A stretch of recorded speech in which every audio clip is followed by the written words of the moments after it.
un liderazgo evidente, un liderazgo que no nos haga conspirar contra las cosas que resultan, que no nos haga tener permanentemente el bloqueo de las actividades que estamos haciendo. Tenemos obviamente entre las urgencias y las importancias que tomar decisiones, pero es también básico que nosotros no conspiremos contra la propia causa. ¿Cuántas veces dicen que no hay que al cielo escupa que a la cara no le caiga?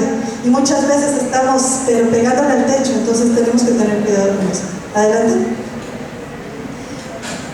Una vez más, por favor. Cuando nosotros hablamos de cómo planear, no solo tenemos que proceder a aplicar los instrumentos, sino que tenemos que considerar 3 puntos claves que están interrelacionados. Adelante. Que es, por una parte, la estrategia, por otra parte, la organización, el tipo de organización, cuáles son nuestras características y también, pero una parte todavía más importante es nuestra cultura, es decir, entendernos con pulsiones, con necesidades, con intereses, con características, para que podamos nosotros efectivamente realizar a este nivel y después, asunto complícase, a niveles superiores. Entonces, cada uno de estos trabajos nosotros lo realizamos con universidades de toda Latinoamérica, en el COLAB, en el Colegio de las Américas. Tenemos sesiones presenciales y sesiones virtuales, pero en las presenciales hacemos este trabajo de entrevista, donde la pregunta no es, o la idea no es, le voy a decir qué hacer, sino construya su puesto. ¿Qué se ve haciendo usted? ¿Y como para qué lo va a hacer?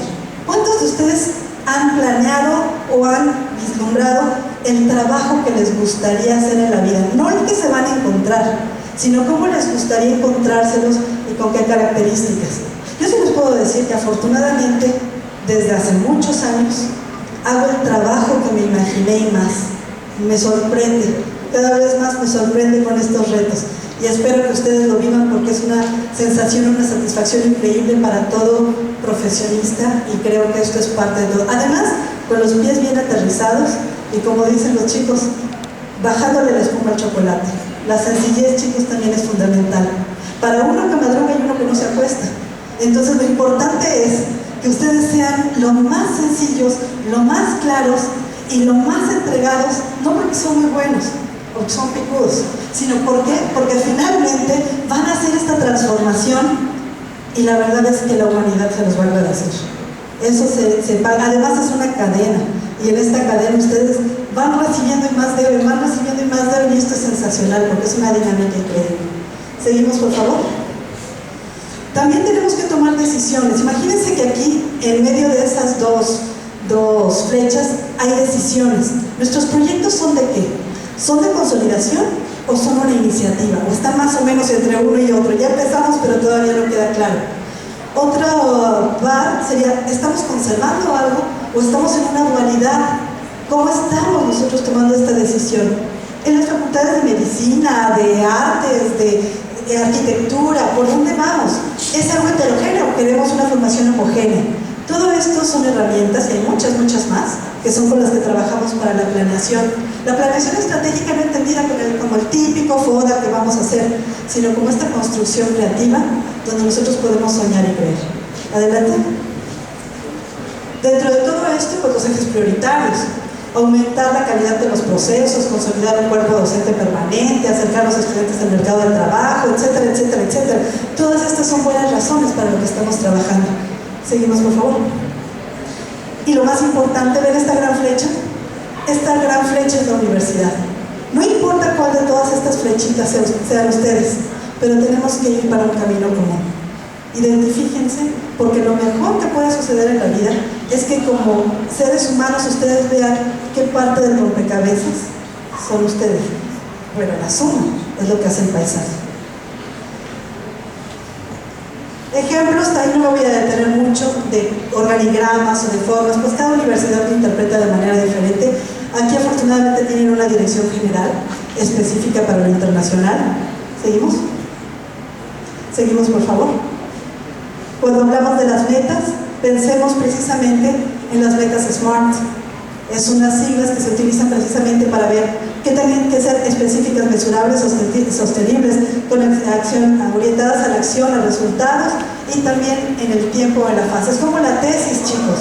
Cuando ustedes hacen una tesis, a lo mejor dicen, yo quiero descubrir cómo la educación permea en las generaciones de, sí, cómo no, nos vemos en 40 años cuando termine su tesis. No, tenemos que pensar en el tiempo, tenemos que pensar en dimensiones, tenemos que pensar en capacidades y a partir de ahí hacer la planeación. ¿Seguimos? Seguimos, vamos a saltarnos esta parte que son estratégicamente, a lo mejor para los profesores sería más interesante porque son ya puntos específicos, luego les paso la presentación, sigan adelante por favor, de todas las cosas que podríamos trabajar. Pero ahora nos vamos un poco a la movilidad estudiantil. Adelante. Y fíjense cómo la movilidad estudiantil, aparte de las definiciones que ya dieron sus colegas, es una decisión de vida que transforma. Aquellos que tomamos o que nos sucedió, ya la primera movilidad estudiantil fue más por accidente. Era así como, a ver, ¿quién sabe bailar? Ah, porque además la mía primero fue artística, fue bailando, ¿sí? Y fui a parar a, ya ni les digo, pero no estaba de exótica rumbera, pero más o menos. Entonces fue bailando que viví por primera vez en medio del Atlántico y nunca me lo imaginé, una isla. Esa es una historia que algún día se enterarán. La otra es una decisión de estrategia que promueve el cambio personal e institucional. Los compañeros que expusieron, más los que van a exponer, ya no son los mismos que se fueron.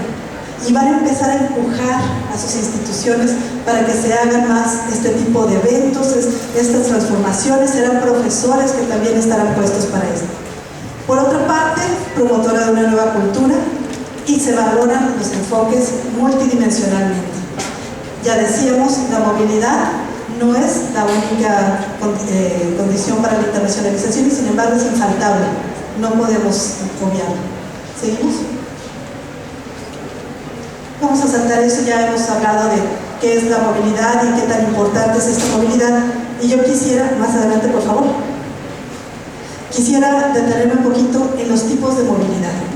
Cuando nosotros hablamos de movilidad, hemos hablado de la movilidad nacional, dentro de la nacional de intercambios también nos referimos, la internacional, la mixta y la virtual.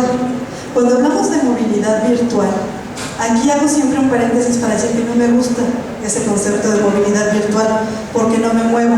Y desde hace tiempo acuño un concepto que yo le llamo, y es muy personal, internacionatics, porque a través de las tecnologías nos estamos internacionalizando.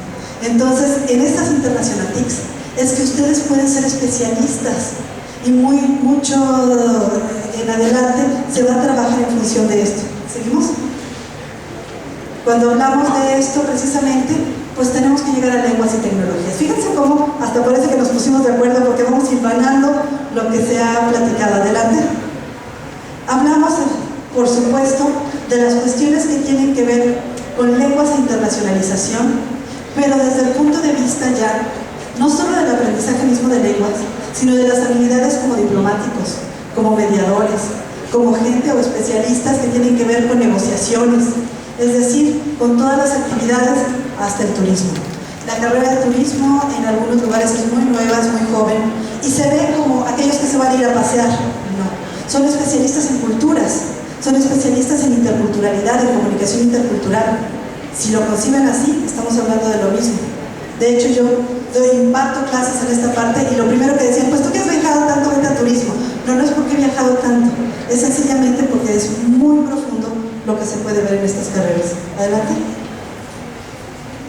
Por otra parte también, la multiespecialidad que aborda precisamente este tipo de culturas. Tenemos enfoques sociológicos, psicológicos, antropológicos que están vertidos para la internacionalización. Dependiendo de su especialidad, es algo que tendría que considerar. Adelante. Por otra parte también, cuando hablamos de habilidades, empatías y sociabilidad, tenemos que entender el concepto del otro. Y aquí les voy a dar un ejemplo para que vean a qué me refiero. Adelante. Pensemos en un ejemplo de cultura y educación. Pensemos precisamente en el giri japonés. El concepto de vida en general. ¿Cuántos de ustedes hablan japonés? Felicidades a la mano que está ahí al fondo. Muy bien, y felicidades. Porque precisamente hablar japonés, nosotros tenemos desde hace muchos años, ya 21 años, un programa muy exitoso con Japón, pero bueno, no les voy a hablar de la institución, pero pudimos entender esta parte. La parte del honor o obligación y deber. Es muy interesante ver que las concepciones de moralidad, de conductas, de familia y demás, todas ellas están basadas en estos tres kanjis, en estos tres símbolos que hablan de una concepción. ¿Qué implica eso entonces para una concepción? Imagínense que yo estoy negociando con una persona japonesa. Lo primero que me va a pedir es que seamos amigos. No que le diga cuánto me va a costar y cómo va a ser y si vamos a firmar un convenio, cómo. Vamos a primero hacernos amigos, porque solo entre los amigos tienen éxito los negocios. Por otra parte, cuando yo le pregunte algo puntual, no me va a responder directo. Vamos a la siguiente. ¿Por qué no me va a responder directo? Porque quieren evitar la confrontación, pero sobre todo porque respetan el derecho de tu expresión, aunque no estén de acuerdo contigo. Entonces tienes que aprender un poco esa parte. Tuve a lo largo de mi historia como directora del área internacional que negociar espacios con Japón. Una de las cosas, y siendo tan evangélica como soy, es llegar con la gente, abrazarla, mirarla, verla de frente, sonreírle, hacerle malacatonche. Allá no. Allá era quién tenía la mayor jerarquía, el rector. ¿Quién me tenía que dar la palabra? Y como dicen las mujeres que para mis pulgas, bueno, pero íbamos a negociar, el rector, ¿sí? Entonces, estos ojos que se han de comer los gusanos no miraban así, miraban así. Es decir, tenemos que entender por qué, y no era su misión. Entendí que era parte del honor, de la obligación y de la obligación, ¿sí? La cultura en general, mi giri. Entonces ahí fue donde entendí qué es lo que se refiere al giri. También, por ejemplo, cuando ustedes entregan una tarjeta, la tarjeta de presentación, aquí hasta se las aventamos, mira, aquí está mi tarjeta, ahí se la paso. No, allá se entrega, única ocasión, mirando levemente a los ojos y con una caravana. Y la caravana, vamos a la siguiente, tiene que ver incluso con la jerarquía. Entonces, si yo voy a ver al emperador, más vale que haya hecho mis aeróbics, porque tengo que llegar al nivel más bajo para demostrar la sumisión. ¿Cómo? Es parte de. Mis alumnos, por ejemplo, que han estado en Japón, algunos de ellos hicieron ya algún arte samurái. Uno de ellos estuvo en tiro con arco y nos contaba. Es que cuando yo llegué, contaba, él estaba narrando su historia. Llegué tarde, el sensei me hincó y me golpeó. A ver cómo, no es que era el sensei. Y sí me golpeó, no me golpeó, pero me golpeó. Un estudiante que aquí fuera golpeado, ¿qué hacen, chicos? Mínimo se paran. Como dicen, con todo respeto entre ceja y jefa, ¿no? Pero creo que ahí tiene que tener mucho cuidado, porque era parte de la cultura y él quería estar ahí aprendiendo de la cultura. ¿Qué sucedió? Ahora él está en octavo dan en el lanzamiento de tiro con arco. Son decisiones en la vida y son cosas que ustedes tienen que aprender. Seguimos, por favor. Dentro de todo, bueno, pues también entender las identidades, entender la forma en que nosotros nos dirigimos. Adelante, por favor. Cuando hablamos de los medios de comunicación, también esos implican una cultura diferente. Es decir, no es lo mismo que yo trabaje presencialmente frente a ustedes a que lo haga a través de plataforma, a que en lugar de que reciban, que vean de qué es mi vestido, cómo me muevo, etcétera, vean ustedes a lo mejor una serie de diapositivas mientras yo hablo. No es lo mismo, entonces dirían, bueno, sí, yo prefiero el contacto personal y todo. ¿Y si este ya no es posible? Y si para que nosotros podamos trabajar juntos, porque tú vives en Colombia, o vives en Puerto Rico, o vives en Cuba, tiene que ser a través de las tecnologías, entonces cancelaremos. No, es una gran oportunidad. Verdaderamente es increíble todo lo que se puede generar y cuánto se puede llegar uno a querer. Con mis alumnos, déjenme decirles que en la plataforma una de las principales áreas de éxito es la cafetería. Y no se la pierden, algunos no entregan la tarea, pero no se pierden la café. ¿Por qué? Porque en la café tenemos cuestiones culturales, tenemos pláticas, tenemos una gran cantidad de intercambios, se hacen asociaciones, se platica, etcétera. Y de repente está enloqueciendo, ¿no? Si hay servicios escolares, y hay la café, y hay toda una estructura, y hay que crear esta ficción, esta magia. Y si somos capaces de hacerlo, verdaderamente ya entendimos de qué se trata esta agua para nuestro molino. y además pues todo lo que tiene que ver con los blogs y todo. Ustedes han escuchado hablar de cuál es su PLE, su PLE. ¿Cuántos de ustedes han oído hablar del PLE? Del Personal Learning Environment, de su propio ambiente de aprendizaje personal. ¿Cómo aprenden o de dónde aprenden? No es que yo no tengo nada que ver con las tecnologías, pero no salgo de internet. Y yo aprendí además cómo componer mi reloj o cómo bajar una aplicación, porque me metí en internet y ahí estaba apareciendo. Además también mis primeras clases de italiano las tomé a través de internet, porque allí había una chica que me gustaba y entonces me gustaba escuchar. Y me aprendí la canción y ahí venía la letrita. Todo eso son ambientes de aprendizaje. Entonces lo único que tienen que hacer es tenerlo consciente y, ¿por qué no?, hacerse play. Yo tengo un play bastante nutrido porque me gustan las tecnologías en ese sentido, pero no solo se refiere a las tecnologías, se refiere a cómo aprendo con mis hijos, cómo aprendo de la naturaleza, cómo aprendo de dar una conferencia, cómo aprendo de tantas cosas. Entonces, piensen cuál es su play y que no se les olvide que es un play. Pueden ir, si no lo saben, metan en internet y van a ver que es un play. Ok, ¿seguimos? Por otra parte, también tenemos que la colaboración, cada vez más, con propósitos específicos, se da de manera compartida. Las tecnologías, ya en la academia, podemos encontrarlas en redes de distribución de libros, en viajes académicos, y digo viajes entre comillas, también hay presenciales, pero virtuales, a la migración internacional de estudiantes, conferencias internacionales, la producción de difusión del conocimiento, etcétera, etcétera. Todo esto, seguimos por favor. ¿Qué factores inciden en esta parte? Primera, pues ustedes desde aquí, si tienen miedo de estudiar en el extranjero, pueden hacerlo primero desde un espacio virtual como para probarse, como para ver si pueden generar los documentos, si pueden ustedes hablar los idiomas, primero a través de lo virtual. Es una oportunidad. La segunda es la estrategia de internacionalización, eliminando todos los obstáculos que ustedes pudieran encontrar. Aquí me gustaría que me dieran una lista larga de por qué no y se las transformaríamos todos en un por qué sí. Entonces desde ahí vamos viendo y bueno, optimizar los recursos disponibles. Adelante. Cuando hablamos también de esto, pues el marco internacional para un comercio mundial de servicios. ¿Cuántos de ustedes dentro de su especialidad están pensando en generar espacios virtuales para vender sus servicios? Pero no nada más en promoción o en publicidad, sino generar espacios que atiendan necesidades y que puedan vender sus servicios. Y por otra parte, bueno, los niveles de actividad universitaria. Yo todas las noches trabajo en otra institución diferente a la que represento en este momento, y es una forma de ingreso, de practicar, de conocer, de generar, de diseñar. Yo digo que el diplomado es mi bebé porque me tocó incluso ser contenidista, diseñadora, tutora, coordinadora, documentista, etcétera, etcétera, y eso no existía en mi época, jóvenes. Esto es algo nuevo que se ha incorporado. Entonces dicen que ahora, dentro del paradigma renovado, si nosotros hablamos de redes sociales e internacionalización, ya tenemos un éxito asegurado. Y ustedes lo sabrán mejor que nosotros. Y bueno, ¿por qué las tecnologías y el aprendizaje de lenguas es un binomio necesario?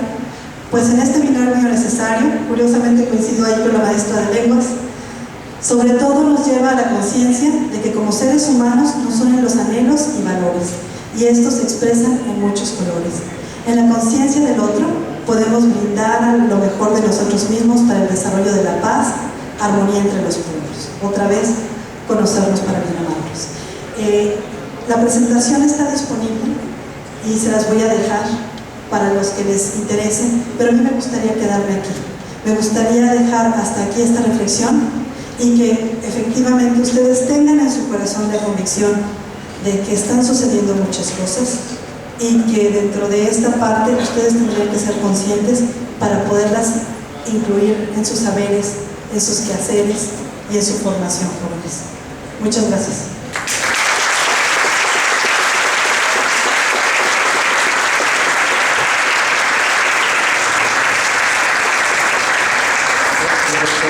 Si nos permite, doctora Norma. Primero, tenemos unos cuantos minutitos. Si alguien quisiera dos o tres preguntas, o igual la doctora nos va a estar acompañando aquí durante todo este evento. Si alguien tiene la intención de acercarse para preguntar sobre un programa específico, pero pues le pedimos de favor a la doctora Malena si nos hace el favor de entregarle la constancia. Bueno, pues le entregamos a la doctora Norma una constancia por su participación y aprovecho para agradecerle y decirle que nosotros la queremos, la admiramos, no nada más por su preparación y por todo lo que sabe sobre internacionalización, sino por ese aspecto humano, solidario que tiene con todas las instituciones que la invitamos y comparte con nosotros todo lo que ella sabe. Muchísimas gracias, Norma, por acompañarnos.